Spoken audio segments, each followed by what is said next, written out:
నీరు అమూల్యమైన సహజ వనరు, మనందరి జీవనాధారం.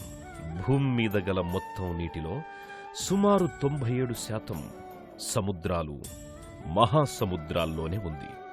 అంటే మన అవసరాలకు పనికొచ్చేది 3%. ఈ మంచినీటిలోనూ 98.8% నీరు మంచు, భూగర్భ జల రూపంలోనే ఉంది. నదులు, చెరువులు, వాతావరణంలో ఉన్నది 0.3%.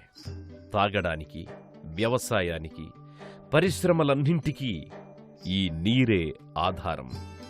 ఇంతటి అమూల్యమైన నీటిని మనమెంత జాగ్రత్తగా వాడుకోవాలి.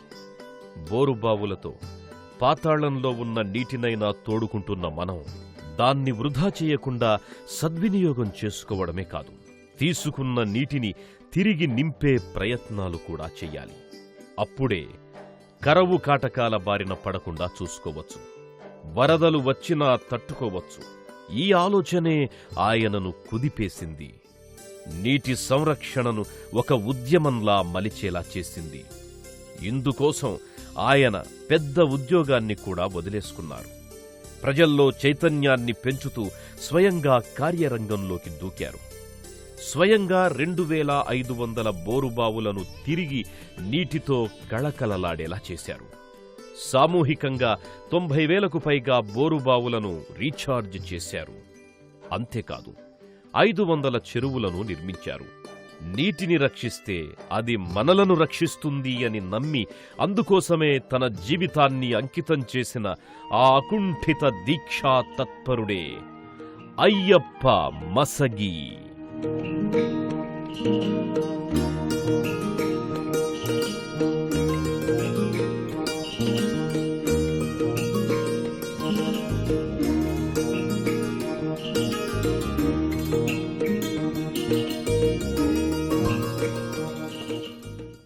అయ్యప్ప మసగి కర్ణాటకలోని గడక్ జిల్లా. brought up in a drought-prone area called Nagaral, Gadag district of Karnataka. నేను పుట్టింది పెరిగింది కర్ణాటకలోని కరువు ప్రాంతమైన గడక్ జిల్లా. నాగరోడ్లో మెకానికల్ ఇంజనీర్ని. 1983లో శారదాదేవితో నా పెళ్ళయింది. స్కూల్లో చదువుతున్నప్పుడే నా టీచర్లకు, హెడ్ మాస్టర్కు ప్రమాణం చేశాను. జీవితంలో ఆర్థికంగా స్థిరపడిన వెంటనే ఎంత పెద్ద హోదాలో ఉన్న ఉద్యోగాన్నైనా వదిలి సామాజిక సేవలోకి వస్తానని.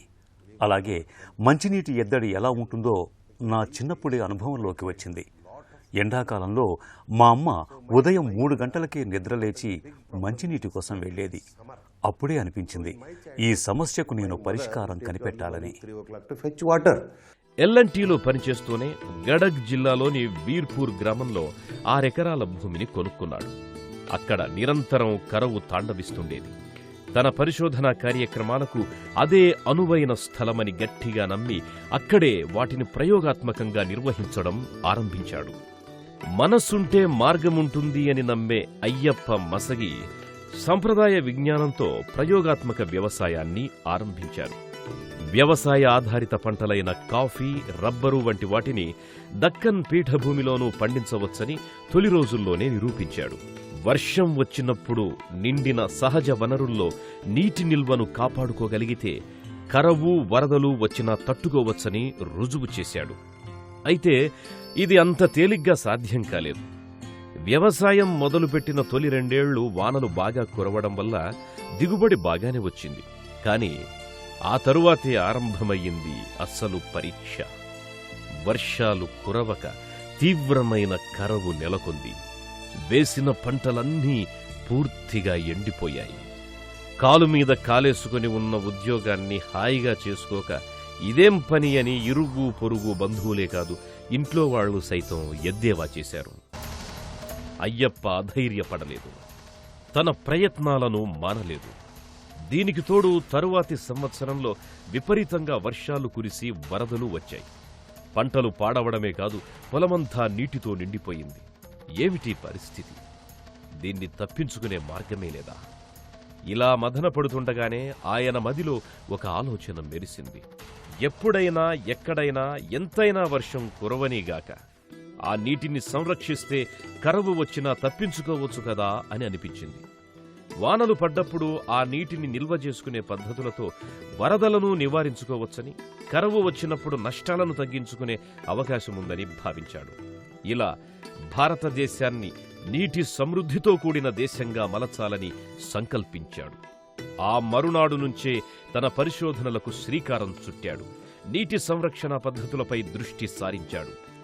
అప్పటికే ఈ రంగంలో ఎంతగానో కృషి చేస్తోన్న అన్నా హజారే, రాజేంద్ర సింగ్ వంటి నిపుణులను కలుసుకుని పలు విషయాలను ఆకళింపు చేసుకున్నాడు. అలా వర్షపు నీటితో బోరుబావులను తిరిగి నింపే పద్ధతిని రూపొందించాడు. భూమి మీద చిన్న చిన్న రంధ్రాలను చేసి ప్రతి ఒక్క వర్షపు నీటి బొట్టును నేరుగా భూగర్భంలోకి పంపించడం ఇందులో కీలకాంశం. దీంతో భూగర్భ నీటి మట్టం పెరిగి ఎండిపోయిన బావులు, బోరుబావులు తిరిగి నీటితో కళకళలాడతాయి. The concept called dryland converting into wetland. ఈ విధానాన్ని డ్రైల్యాండ్ కన్వర్టెడ్ ఇంటూ వెట్లాండ్ అంటాం. బంజరు భూమిని కొని అందులో 4 ఎకరాల్లో ఇలాంటి ట్రెంచెస్ నిర్మిస్తాం. ఇది 10 మీటర్ల పొడవు, 16 మీటర్ల వెడల్పు, మీటర్ లోతుతో ఉంటాయి. ఇవి ఒక్కో మీటర్ గ్యాప్ ఇచ్చి మళ్లీ ఇంతే పొడవు, ఇంతే వెడల్పు లోతులో ఇంకో ట్రెంచ్ని కడతాం. అట్లా 4 ఎకరాల్లో ఈ ట్రెంచెస్ ని నిర్మిస్తాం. దీనివల్ల ఏమవుతుందంటే వర్షపు నీరు ఒక్క చుక్క కూడా వృధా కాకుండా భూమిలో ఇంకిపోతుంది. ఇది ఓ కాన్సెప్ట్. ఈ ఆలోచనను ఆచరణలో పెట్టిన అయ్యప్ప మసగి తన పొలంలో పెద్ద విజయాన్నే సాధించారు. తన తండ్రి ఆలోచనలను పరిగణనలోకి తీసుకుని కాల్వలతో సాగునీటి వసతి లేకుండానే పంటలను పండించే పద్ధతులను కలగలిపారు. వీటి ద్వారా ఒక ఏడాది కరువు, మరో ఏడాది వరదలు వచ్చినా అధిక దిగుబడిని సాధించడం అసాధ్యమేమీ కాదని ప్రత్యక్షంగా నిరూపించాడు. అంతే, ఒక్కసారిగా ఆయన పేరు ఆ ప్రాంతంలో మారుమోగిపోయింది. చుట్టుపక్కల రైతులు ఆయనను ఆశ్రయించారు. ఆయన వారి పొలాల్లోనూ ఎండిన బోరుబావులను తిరిగి నీటితో కళకళలాడేలా చేశారు. ఇది అయ్యప్పలో ఎనలేని ఆత్మవిశ్వాసాన్ని నింపింది. This is called Bisleri International. They are actually water bottling plant it is. ఇది బిస్లరీ ఇంటర్నేషనల్ ప్లాంట్. 2011లో ఈ కంపెనీ చాలా నీటి ఎద్దడిని ఎదుర్కొంది. ఈ సమస్య ఎలా వచ్చిందో సర్వే చేయడానికి నన్ను పిలిపించింది ఈ కంపెనీ. ఈ కంపెనీ రోజుకి 1,00,000 లీటర్ల ఆర్ఓ వేస్ట్ వాటర్ను వృధా చేస్తున్నట్లు సర్వేలో తేలింది. అయితే సమస్య ఒక్క బిస్లరీదే కాదు, మొత్తం దేశానిది కూడా. ఇక్కడ బిస్లరీకి 7 బోర్వెల్స్ ఉండేవి. అవన్నీ అడుగంటిపోయి నీళ్లు కొనుక్కోవటం మొదలుపెట్టారు. అప్పుడు నేను లేక్ టైప్ బోర్వెల్ రీఛార్జింగ్ అనే యూనిట్ ప్లాన్ను ప్రతిపాదించాను. దీనికి కంపెనీ ఒప్పుకుంది. ఇందులో ఒక పెద్ద కుంట లాంటిది నిర్మించి వృధాగా పోతున్న ఆ 1,00,000 లీటర్ల ఆర్ఓ వేస్ట్ వాటర్ని 10 ఎకరాల company roof line open space నీటిని, ఇంకో 30 ఎకరాల చుట్టుపక్కల ప్రాంతాలలోని నీటిని ఇందులో సేకరించేలా చేశాను. Then 30 acres of neighboring land water also I collected here. క్రమంగా చుట్టుపక్కల గ్రామాల్లోనూ తన పద్ధతులను ప్రచారం చేయడం మొదలుపెట్టాడు. సదస్సులు, చర్చాగోష్ఠులను నిర్వహించాడు. పత్రికల్లో వ్యాసాలతో పాటు చిన్న చిన్న పుస్తకాలను వ్రాశాడు. ఇదంతా సెలవు దినాల్లోనే చేసేవాడు. క్రమక్రమంగా అయ్యప్ప మసగి విధానాలను తెలుసుకోవడానికి వచ్చేవారి సంఖ్య కూడా పెరుగుతూ వచ్చింది. ఒకవైపు ఉద్యోగ బాధ్యతలు, మరోవైపు కుటుంబ అవసరాలు, ఇంకోవైపు సామాజిక సేవ.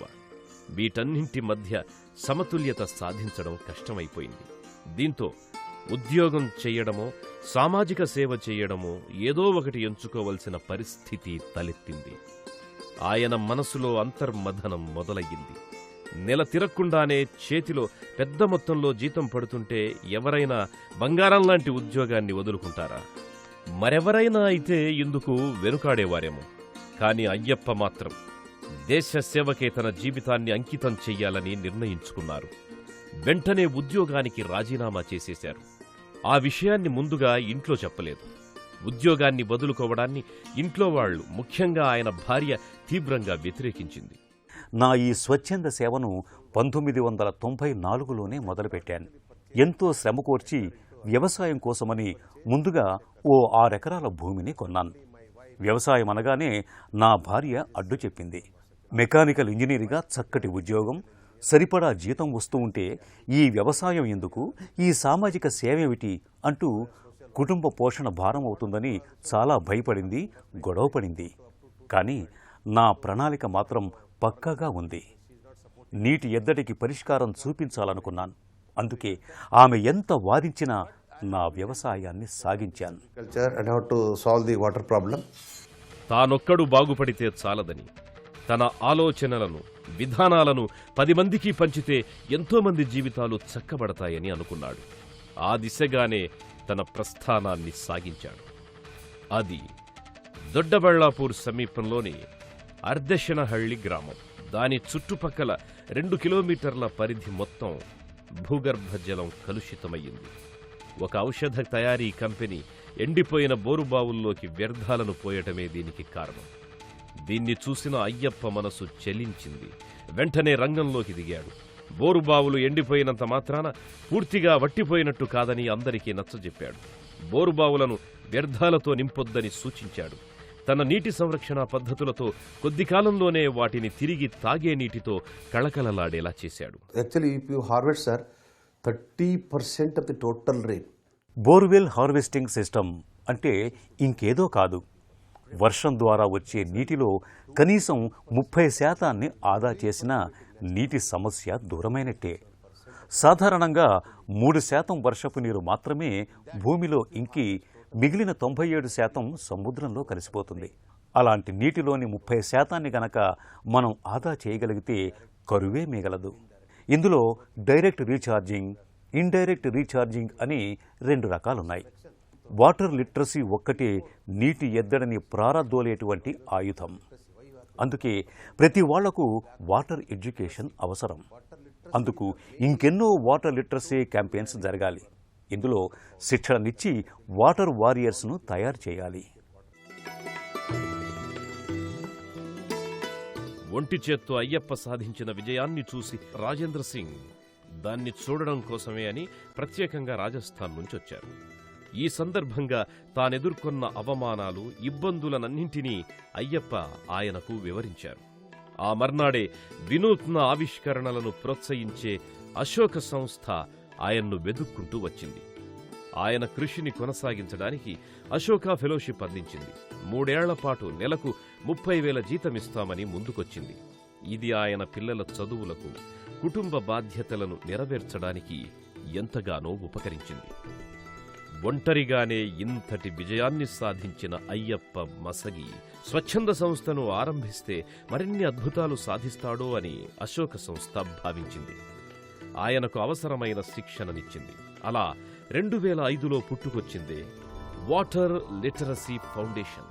Today, you see, only our land is charged only 2 to 3 inches. మామూలుగా నేలలో 2-3 ఇంచుల వరకే ఇంకుతుంది. మహా అయితే 4 ఇంచులు. కానీ నా ఈ బోర్వెల్స్ రీఛార్జ్ సిస్టంలో 15 అడుగుల లోతు నుండి 150 అడుగుల లోతు వరకు వెళ్తుంది. ఈ రీఛార్జ్ విధానం ద్వారా నీటిని నేలలో ఎంత లోతులో భద్రపరిస్తే అంత సజీవంగా ఉంటుంది.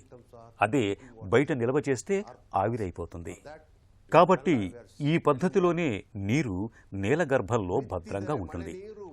కన్నడంలో ఒక మాట ఉంది, వర్షపు నీటిని భూగర్భంలో దాస్తే చుట్టుపక్కనున్న బావులు, చెరువులు, కుంటలు జలమూటతో కళకళలాడతాయని. అదే నా కాన్సెప్ట్కి ఆధారం. Going to get a charge. తనలాంటి ఆలోచనలు గల వారినే ఇందులో ఉద్యోగులుగా తీసుకున్నారు. దీంతో రైతులకు, పట్టణవాసులకు, పరిశ్రమలకు మరింత చేరువయ్యారు. తన కార్యక్షేత్రాన్ని విస్తృతం చేసుకున్నారు. ఇస్కాన్ అక్షయ పాత్ర, Bessel machine school, SKF engineering వంటి ప్రముఖ సంస్థలకు తన సేవలనందించారు. దేశ్పాండే ఫౌండేషన్, నాబార్డ్ సంస్థలతోనూ కలిసి పనిచేశారు. అలా వాటర్ లిటరరీ ఫౌండేషన్ సేవలను పొందేవారి సంఖ్య రోజురోజుకు పెరుగుతూ వచ్చింది. వాటర్ లిటరసీ ఫౌండేషన్ మరింత ఎక్కువ మందికి చేరువ కావాలనేది అయ్యప్ప మసగి లక్ష్యం. ఇతర సంస్థల నిధులతో దీర్ఘకాలం కొనసాగించడం కష్టం కదా. అందుకనే అశోక సంస్థ తిరిగి అయ్యప్పను సంప్రదించి ఏదైనా ఆర్థికంగా పరిపుష్టి కల్పించే వస్తు సేవలను ప్రారంభించడం మంచిది అని సలహా ఇచ్చింది. ఇది అయ్యప్పకు నచ్చింది. దీంతో 2008లో రెయిన్ వాటర్ కాన్సెప్ట్ ప్రైవేట్ లిమిటెడ్ని ఆరంభించారు. అపార్ట్మెంట్ల వంటి గేటెడ్ కమ్యూనిటీ నివాస సముదాయాలు, విల్లాలు, లేఅవుట్లు, పరిశ్రమల వంటి వాటిల్లో నీటి లభ్యతను పెంచడంపై ప్రత్యేక దృష్టి పెట్టారు. దీని ద్వారా లభించిన డబ్బును వాటర్ లిటరసీ ఫౌండేషన్ అవసరాల కోసం వినియోగించేవారు. 25 ఏళ్లకు పైగా నీటి సంరక్షణ కోసం ఆయన చేస్తున్న కృషికి అయ్యప్ప మసగీకు ఎన్నో అవార్డులు లభించాయి. 2000వ సంవత్సరంలో IIM Ahmedabad doctor of dry borewells గా అయ్యప్ప మసగీను వేనోళ్ల కొనియాడింది. 2004వ సంవత్సరంలో ఏఐడబ్ల్యూఏ ఆయన్ని జల జగద్గురు బిరుదాన్నిచ్చి సత్కరించింది. 2007వ సంవత్సరంలో గ్రామీణ ప్రజల సంక్షేమం కోసం చేస్తున్న కృషికి గాను అయ్యప్పను ఉత్తమ సామాజిక సేవా పురస్కారం వరించింది. 2008వ సంవత్సరంలో బెంగళూరు ట్రస్ట్ ఆయనకు జలగాంధీ బిరుదాన్ని కట్టబెట్టింది. 2009వ సంవత్సరంలో గ్రామీణాభివృద్ధి కోసం శాస్త్ర సాంకేతిక పరిజ్ఞానాన్ని వినియోగిస్తున్నందుకు ప్రతిష్టాత్మక జమ్నాలాల్ బజాజ్ జాతీయ పురస్కారం దక్కింది. కర్ణాటక ప్రభుత్వం 2010వ సంవత్సరంలో ఆయనకు కర్ణాటక రాజ్యోత్సవ పురస్కారాన్ని అందించి ప్రముఖంగా గుర్తించింది. 2011వ సంవత్సరంలో ఎల్జీసీఎల్ టైమ్స్ ఫౌండేషన్ ఎన్జీఓ అవార్డును ప్రదానం చేసింది. 2012వ సంవత్సరంలో Limca book of records Ayyappa Masagi పేరు సూచించబడింది. అదే సంవత్సరం యూనిక్ వరల్డ్ రికార్డ్స్ కూడా ఆయన పేరును ప్రకటించింది. తాను స్వయంగా 2500 వరకు ఎండిన బోరుబావులకు తిరిగి జలకళను రప్పించారు. ఇక సామూహికంగానైతే 42,000 స్థానాల్లో ఏకంగా 90,000కు పైగా బోరుబావుల్ని నీటితో నింపగలిగారు. నిరంతరం అయ్యప్ప మనసు నీటి సంరక్షణ కోసమే ఆలోచిస్తుంటుంది. ప్రతి వర్షపు నీటి చుక్కను పొదివి పట్టుకొని నిల్వ చేసుకుని వినియోగించుకోవడం కోసం వాటర్ లిటరసీ ఫౌండేషన్ ద్వారా 100 వినూత్న పద్ధతులను ఆయన సృష్టించారు. ఒక్క రైతుల కోసమే కాదు, ప్రజలందరి కోసము వాననీటి సంరక్షణ అనేది ఒక ఉద్యమంలా సాగాలని కోరుకుంటారు. నాటకాలు, జానపద గేయాలు, కథలు, మీడియా వంటి వాటి ద్వారా అందరినీ చైతన్యపరచాలని చెప్పడమే కాదు, దాన్ని చేసి చూపించిన జలగాంధీ ఆయన. This is a government land here. We selected this area. ఇది ప్రభుత్వ భూమి. 1 ఎకరం ఉంటుంది. ఇక్కడ ఓ కుంటను నిర్మించాం. 1000 ఎకరాల వృధా నీటిని ఇక్కడ ఆదా చేస్తున్నాం. ఇది ప్రత్యక్షంగా పరోక్షంగా ఈ చుట్టుపక్కల రైతులకు ఎంతో సాయం చేస్తోంది. ఇక ఇక్కడి వాళ్లంతా నన్ను వాటర్ గాంధీ అంటారు. ఎందుకంటే గాంధీయన్ కాన్సెప్ట్ అనేది డబ్బు ఉండి భూమి లేని వారికి భూమిని, భూమి ఉండి డబ్బు లేని వారికి డబ్బును పరస్పరం అందించి ఇద్దరికీ ప్రయోజనం చేయటమే. ఈ కాన్సెప్ట్ను నీటి సంరక్షణను అన్వయించటం వల్లే నన్ను వాటర్ గాంధీ అంటున్నారు. The people called me as Water Gandhi. పేదరికంలో పుట్టి ఉండవచ్చు, చదువుకోవడానికి డబ్బులు లేకపోయి ఉండవచ్చు. మనసులో పట్టుదల ఉంటే చాలు, అసాధ్యాలను సైతం సుసాధ్యం చెయ్యొచ్చని నిరూపించిన అయ్యప్ప మసగి కార్యశూరత ఎందరికో ఆదర్శం. శాస్త్ర సాంకేతిక పరిజ్ఞానాన్ని గ్రామీణాభివృద్ధి కోసం వినియోగించే పద్ధతుల రూపకల్పనను సాకారం చేయవచ్చని రుజువు చేసిన ఆయన చిత్తశుద్ధి మరెందరికో స్ఫూర్తిదాయకం. ఇంట్లో వాళ్ళు, ఇరుగు పొరుగు, బంధువులు ఎవరు ఎంతగా హేళన చేసినా వేసిన అడుగు వెనక్కి తీయకుండా ముందుకు దూసుకుపోయిన ఆయన ధీరత్వం ఇంకెందరికో ఆచరణీయం. పెద్ద పెద్ద నదులైన చిన్న పాయలుగానే మొదలవుతాయని, మహాప్రస్థానాలైన ఒక్క అడుగుతోనే మొదలవుతాయని చాటిన ఆయన జీవితమే ప్రత్యక్ష అనుభవ పాఠం. మన మనుగడకు ఆధారభూతమైన ప్రకృతిని, దాన్ని పచ్చగా కళకళలాడేలా చేసే నీటిని సంరక్షించడం మనందరి బాధ్యత అని నొక్కి చెప్పిన ఆయన విజయాలు భావితరాలకు మార్గదర్శకాలు.